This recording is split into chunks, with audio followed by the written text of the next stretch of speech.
Hello दोस्तों, तो जैसा कि पिछले एपिसोड में हमने देखा कि यूहा और टांग वुटोंग की आखिरकार यहाँ वांग काइनीर से मुलाकात हो चुकी थी, जिसके साथ मिलकर यहाँ मिस काई की सुपरविजन में ये सब लोग स्टारडो फॉरेस्ट चले गए थे ताकि ये लोग अपने दोस्त राम के लिए सोल रिंग हासिल कर सके, जबकि साथ ही साथ वांग काइनीर और यूहा को भी एक एक सोल रिंग की जरूरत थी। यहाँ पर इन लोगों का सामना एक जायंट बीस्ट से हो जाता है, जिसका मुकाबला करना यूहा और टांग वुटोंग के लिए काफी ज्यादा मुश्किल था। लेकिन दूसरी तरफ हम देखते हैं कि वांग काइनीर उसे काफी आसानी के साथ निपटा देती है, जबकि साथ ही साथ यहाँ फाइट के दौरान वांग काइनीर ने बिल्कुल भी यूहा की कोई ऑर्डर नहीं माने, जो बाद में स्काई को काफी ज्यादा बुरी लगी। इसलिए वांग काइनीर को वो पनिशमेंट देने के लिए रात को ड्यूटी पर लगा देती है ताकि वांग काइनीर को यहाँ टीम वर्क का एहसास हो सके। रात के दौरान हम देखते हैं कि वांग काइनीर और यूहा के दरमियान काफी अच्छी बातें हुई, जो कि इन दोनों की दोस्ती को और भी ज्यादा गहरी कर देती है। पर तभी अचानक यूहा ने महसूस किया कि इन लोगों पर हमला हो चुका।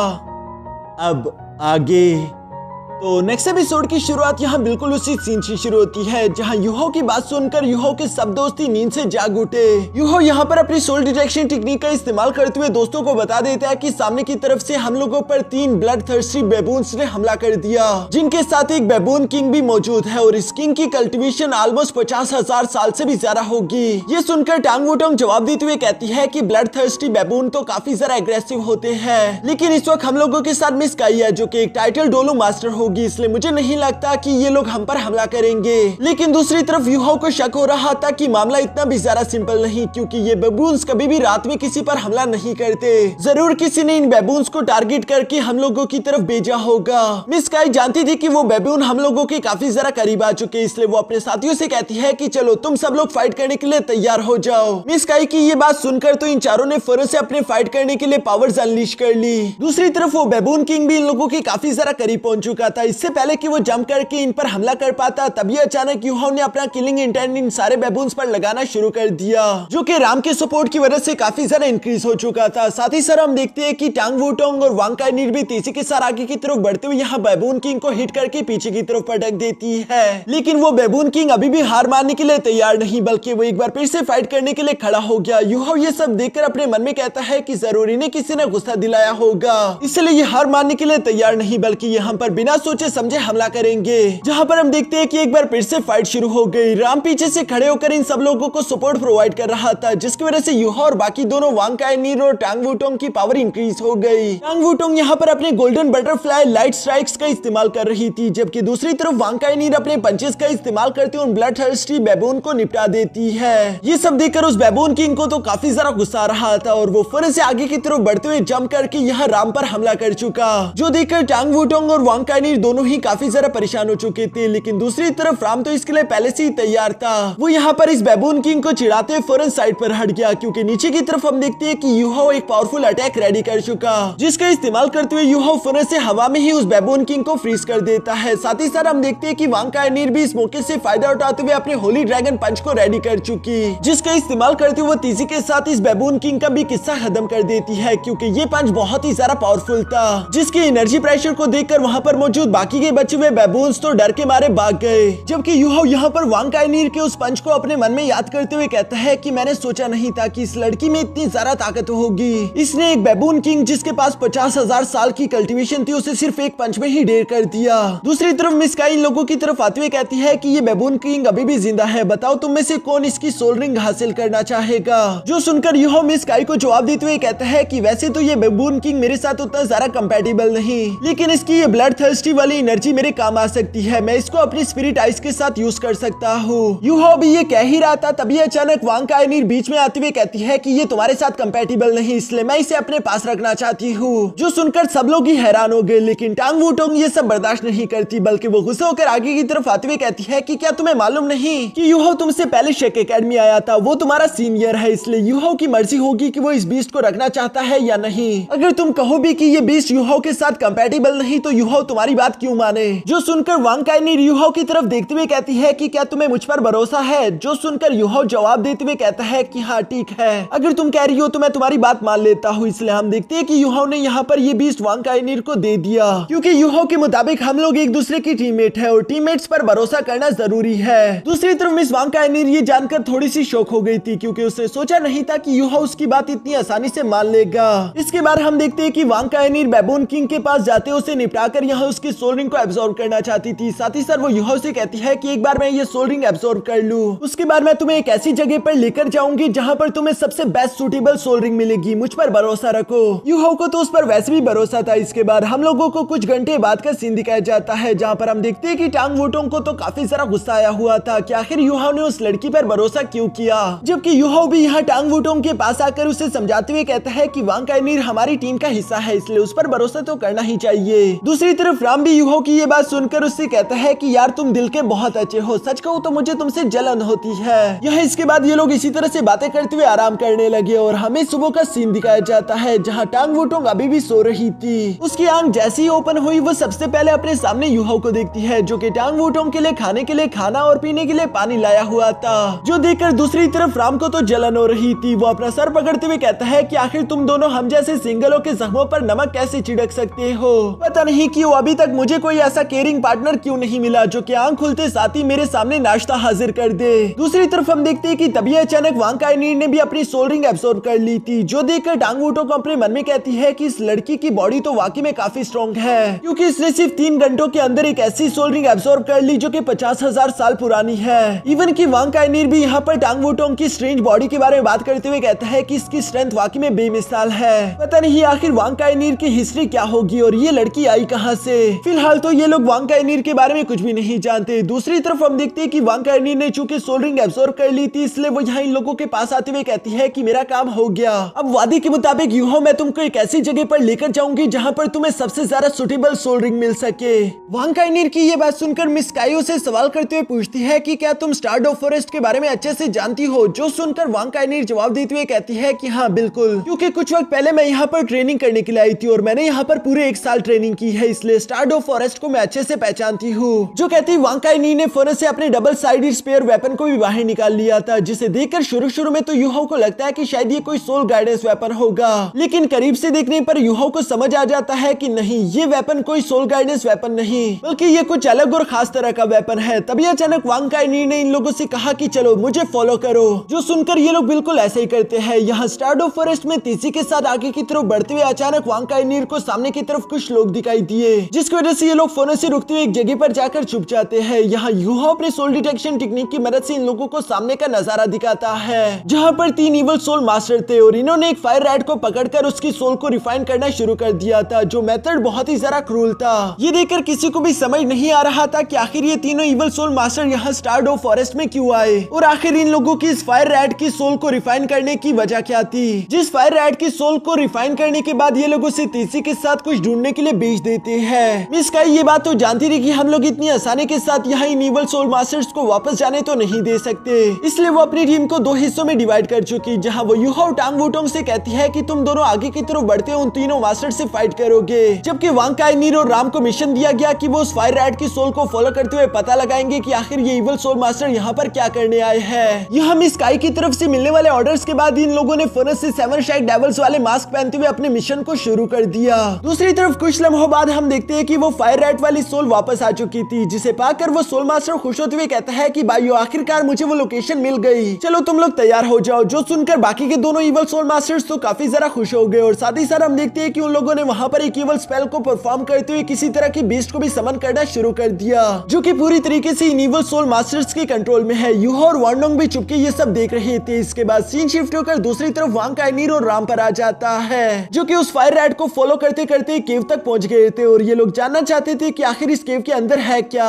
उन इवल सोल मास्टर्स को इस केव की तलाश क्यों थी। यही जानने के लिए जब ये दोनों अंदर की तरफ गए तभी अचानक इन लोगों को कुछ अजीब महसूस होने शुरू हो जाता है, इसलिए ये दोनों फाइट के लिए तैयार भी हो गए। लेकिन आगे की तरफ बढ़ते हुए अचानक ही हम देखते हैं कि राम के पीछे वहां पर एक गोल्डन क्लब बियर्ड समन हो जाता है, जो कि काफी जरा गुस्से में लग रहा था। मिस वांग काइनीर तो उससे फाइट करने के लिए तैयार हो गई, लेकिन राम जानता था कि ये गोल्डन क्लब बियर्ड्स कितने ज्यादा पावरफुल हो सकते हैं, इसलिए वो वहां से रिट्रीट करना चाहता था। पर चूंकि वांग काइनीर फाइट करना चाहती है और वो पीछे नहीं हट रही, इसलिए मजबूरन राम को भी नीचे की तरफ आना पड़ा ताकि वो वांग काइनीर की मदद कर सके। ये देखकर वांग काइनीर को काफी जरा अजीब महसूस होता है, क्योंकि उसने आज से पहले कभी भी टीम के साथ मिलकर फाइट नहीं की थी। उसे यहाँ पर युहाओ की वही बात याद आ गई कि हम लोग टीममेट्स हैं और टीममेट्स का काम ही होता है एक दूसरे की मदद करना। यहाँ दूसरी तरफ मैदान में इससे पहले की फाइट शुरू हो पाती तभी अचानक राम को कुछ दिख गया, इसलिए वो वांग काइनीर को रोकते हुए कहता है कि रुक जाओ, ये बियर थोड़ा सा अजीब बिहेव कर रहा है, इसके पीछे दो छोटे से बच्चे मौजूद हैं, जिन्हें देखकर ऐसा लगता है कि शायद ये जरूर उन्हीं बच्चों की माँ होगी जो कि अपने बच्चों को यहाँ पर प्रोटेक्ट करना चाहती है। यहाँ राम की ये बात सुनने के बाद दूसरी तरफ वांग काइनीर भी पूरी तरीके से सिचुएशन को समझ गई थी, इसलिए वो धीरे धीरे से गोल्डन क्ला बियर की तरफ बढ़ने शुरू हो गई, जो देखकर राम तो बहुत ही घबरा रहा था। वो यहाँ पर वांग काइनीर को पीछे रहने के लिए बोलता है, लेकिन दूसरी तरफ वांग काइनीर को उस गोल्डन क्ला बियर से डर नहीं लगता, बल्कि वो धीरे धीरे आगे की तरफ बढ़ने शुरू हो गई। जहाँ दूसरी तरफ हम देखते हैं कि वो गोल्डन क्ला बियर भी वांग काइनीर की इंटेंशंस को समझ जाता है।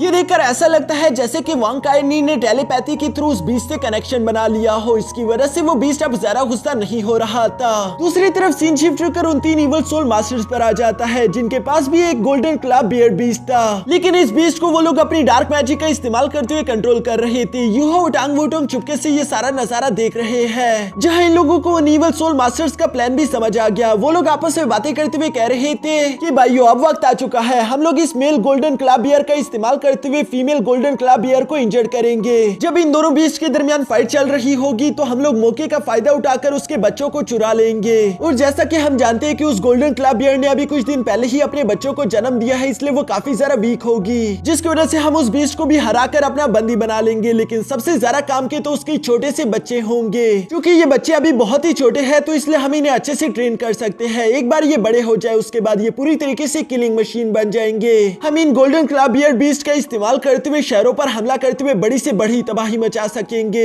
टांग वुटोंग को तो यहाँ इनका ये प्लान सुनकर बहुत ही ज्यादा गुस्सा आ रहा था। वो गुस्सा होते हुए कहती है कि ये लोग बहुत बड़े कमीने हैं। पहले इन तीनों ने मिलकर मेल गोल्डन क्ला बियर्ड को जान से मार डाला, अब ये लोग उसका इस्तेमाल करते हुए फीमेल गोल्डन क्ला बियर्ड को इंजर करेंगे। साथ ही साथ ये लोग उसके बच्चे को भी चुराने वाले हैं, जो कि हम नहीं होने देंगे। यूहो भी उसकी बात सुनकर जवाब देते हुए बोलता है कि हाँ तुमने सही कहा, और वैसे मुझे लगता है कि कल रात जो हम पर ब्लड थर्स्टी बैबून का हमला हुआ था उसका रीजन भी यही तीनों इवल सोल मास्टर्स होंगे, जिनसे घबराकर रात को ही वो बैबून्स अपने सफर पर निकल चुके थे और उनका सामना हमसे हो गया। यहाँ दूसरी तरफ हम देखते हैं कि इन तीन इवल सोल मास्टर्स में से एक सोल मास्टर काफी ज्यादा घबराया हुआ था। वो अपने लीडर से कहता है कि ब्रदर, हम लोग इस वक्त स्टारडो फॉरेस्ट की काफी ज्यादा गहराई में आ चुके हैं, अगर यहाँ पर किसी बड़े बीस्ट को हमारे आने की खबर हो गई तब तुम जानते हो ना कि इससे हमें कितना नुकसान हो सकता है। जिस पर इन इवल सोल मास्टर का लीडर जवाब देते हुए कहता है कि फिक्र मत करो, अगर किसी ग्रेट बीस्ट को हमारे बारे में मालूम भी हो गया तो मेरे पास इसके लिए पहले से ही बैकअप प्लान है। जो कहती है वो लीडर अपने पास से 7 शेक डेविल्स का मास्क उठाते हुए यहाँ पर अपने दोस्तों को दिखाते हुए बोलता है कि क्या तुम लोग इस मास्क को पहचानते हो? इस मास्क पर खून भी लगा हुआ था, जिसे देखकर यूहो तो पहचान गया। दूसरी तरफ इवल सोल मास्टर अपने साथियों को बताते हुए कहता है कि ये शेक एकेडमी के एक डिसाइपल का था, जो कि हमारे इवल सोल मास्टर के अड्डे में घुस चुका था। उसके बाद उसने खुद को सेल्फ डिस्ट्रक्ट कर लिया,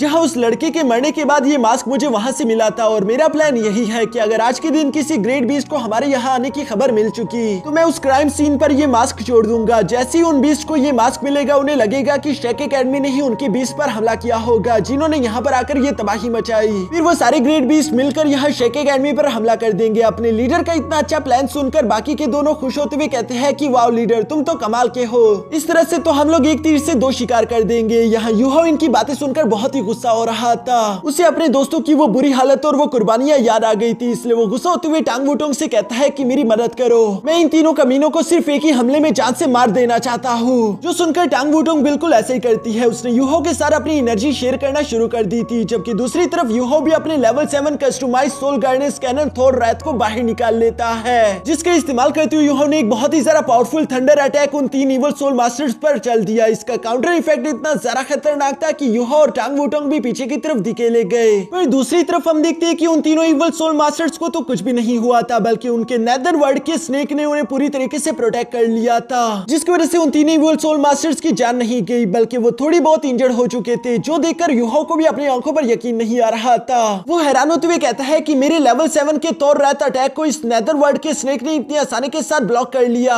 मानना पड़ेगा कि ये बीस्ट वाकई में कमाल का है। दूसरी तरफ हम देखते हैं कि उन तीनों इवल सोल मास्टर्स ने भी ढूंढना शुरू कर दिया था कि आखिर इन पर हमला किसने किया। जहां थोड़ी देर की कोशिश के बाद ही उन लोगों को आखिरकार यूहो और टांग वुटोंग दिख गए थे, इसलिए वो हंसते हुए कहता है कि अच्छा तो ये है 7 शेक डेविल्स, लेकिन तुम दोनों तो बच्चे हो, आखिर तुम्हें क्या लगा था कि क्या तुम हम 3 भाइयों के सामने टिक सकते हो? ये बिल्कुल इम्पॉसिबल है। जो कहती है ये तीनों इवल सोल मास्टर ब्रदर अपनी डार्क एनर्जी का इस्तेमाल करते वहां पर 3 पावरफुल और बीस्ट समन कर देते हैं, जिनमें से पहले का नाम था गोस्ट लेपर्ड, दूसरा गोस्ट टाइगर और तीसरा गोस्ट किंग। और यही तीनों बीस्ट एक साथ आगे की तरफ बढ़ते हुए यूहो और टांग वुटोंग पर हमला कर देते हैं। जिन तीनों बीस्ट को अपनी तरफ आते हुए देखकर टांग वुटोंग तो काफी ज्यादा परेशान हो गई थी, क्योंकि पहले ये तीनों इवल सोल मास्टर्स भी काफी ज्यादा पावरफुल थे और अब तो इनके लेवल के बराबर ये 3 बीस्ट भी यहाँ पर आ चुके हैं। पता नहीं ये लोग आखिर अकेले इन सब का मुकाबला कैसे करेंगे, जहाँ पर यूहाओ टांग वुटोंग से कहता है कि तुम यहाँ से चली जाओ, मैं इन बीस्ट को अपने पीछे लगाते हुए इनका ध्यान भटकाने की कोशिश करूंगा, तुम मौके का फायदा उठाते हुए यहाँ से निकलकर उन बच्चों को बचाओ जिनके पीछे ये लोग पड़े हुए हैं। टांग वुटोंग यूहाओ की ये बात सुनकर जवाब देते हुए कहती है कि नहीं, ऐसा नहीं होगा, तुम यहाँ से जाओ, बल्कि मैं इन लोगों का ध्यान भटकाऊंगी।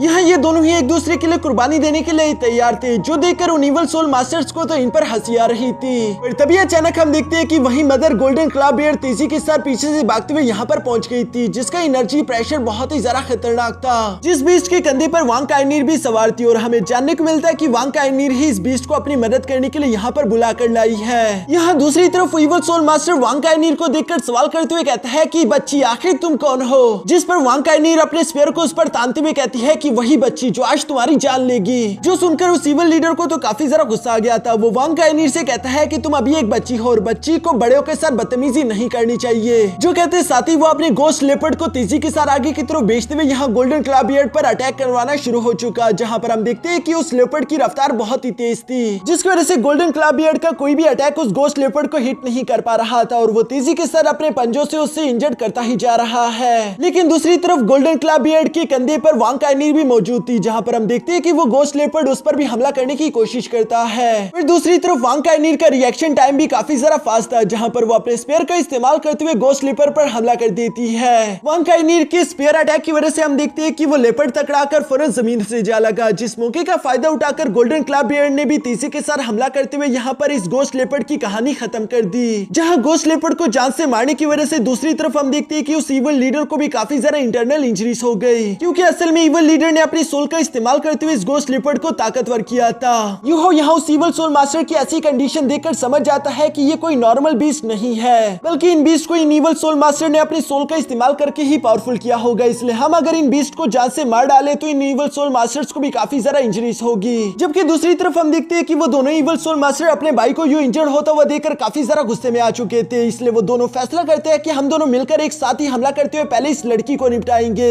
जो कहती है एक बार फिर से यहाँ पर फाइट शुरू हो जाती है। हम देखते हैं कि वो इवल सोल मास्टर किसी तरह के टेलीपोर्टेशन पोर्टल का इस्तेमाल भी कर रहे थे, जहाँ पर सबसे पहले उन्होंने अपने गोस्ट लाइन और गोस्ट टाइगर को तेजी के साथ वांग काइनीर पर हमला करने के लिए भेज दिया, जबकि वांग काइनीर का गोल्डन क्लॉ बियर्ड तेजी के साथ आगे की तरफ बढ़ते हुए इवल सोल मास्टर पर हमला कर देता है। वांग काइनीर बेचारी तो अपने स्पेयर का इस्तेमाल करती हुई उन दोनों बीस्ट का मुकाबला कर ही रही थी। तभी अचानक दूसरी तरफ हम देखते हैं कि उन दोनों इवल सोल मास्टर ने एक बार फिर से अपनी टेलीपोर्टेशन स्किल का इस्तेमाल करते हुए तेजी के साथ यहाँ वांग काइनीर पर ही हमला कर दिया, जो देखकर वांग काइनीर थोड़ी सी हैरान हो चुकी थी, क्योंकि वो इस सरप्राइज अटैक के लिए तैयार नहीं थी। लेकिन वो यहाँ पर अपने गोल्डन ड्रैगन एक्सप्लोजन टेक्निक का इस्तेमाल करती हुई उन दोनों इवल सोल मास्टर्स को पीछे हटा देती है। जिस एक्सप्लोजन ब्लास्ट के बाद वांग काइनीर देखती है कि वो तीनों इवल सोल मास्टर एक बार फिर से अपने पैरों पर खड़े हो चुके, साथ ही साथ उनके सोल स्पिरिट बीस्ट की तादाद भी काफी ज्यादा हो चुकी थी, जिनके साथ मिलकर वो एक साथी वांग काइनीर और गोल्डन क्लॉ बियर्ड पर हमला बोल देते हैं। इसी वजह से वांग काइनीर को उनके साथ फाइट करने में काफी ज्यादा डिफिकल्टी आ रही थी। इवन की एक टाइम पर तो वांग काइनीर को उन दोनों का अटैक हिट होने ही वाला था, लेकिन लास्ट मोमेंट पर यूहाओ टांग वुटोंग ये देखकर तेजी के साथ वांग काइनीर को प्रोटेक्ट करने के लिए वहां पर पहुंच गए, जो देखकर वांग काइनीर को तो काफी ज्यादा अच्छा फील हुआ। दूसरी तरफ यूहाओ वांग काइनीर से कहता है कि फिक्र मत करो, हम तुम्हारे साथ हैं, हमें कुछ भी करके पहले इन तीनों इवल सोल मास्टर्स के उन सोल बीस्ट पर हमला करना होगा। एक बार वो खत्म हो जाए उसके बाद ये तीनों सोल कल्टिवेटर काफी ज्यादा कमजोर हो जाएंगे।